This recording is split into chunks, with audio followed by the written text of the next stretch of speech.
transhumanism is not some scientific proposal. It's a religious ideology. The idea is salvation through technology. And it's basically a program whereby people want to use technology, from digital technology to medical technology and nanotechnology, to try to quote unquote upgrade or enhance or improve human beings.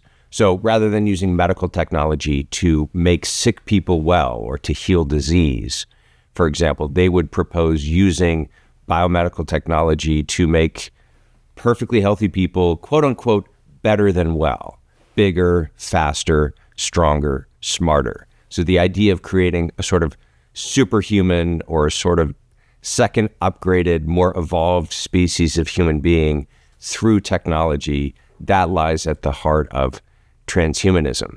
The ultimate dream of the transhumanists is to somehow, at some point, upload the contents of our consciousness, upload the contents of our brains or of our minds into a huge repository of data, some digital cloud in the sky or some mainframe computer. It's actually a proposal to create some form of unending human life, such that when my body dies, I will somehow live on, or my consciousness will somehow live on. Transgenderism is the on-ramp to transhumanism.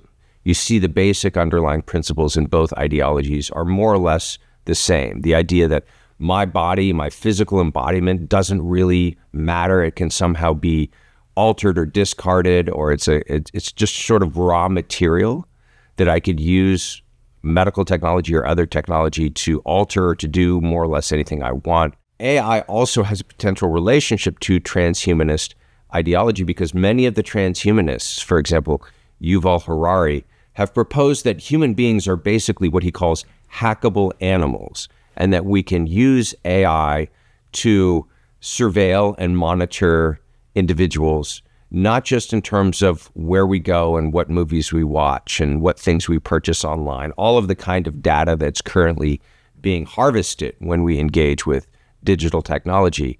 But he and others have proposed that we now take surveillance and put it under the skin, things like heart rate and blood pressure and skin conductance. Imagine watching a presidential debate and using a wearable device or perhaps an implantable device. You have something that's gathering your moment-to-moment emotional response to everything that is said as you watch each of the candidates discuss the issues.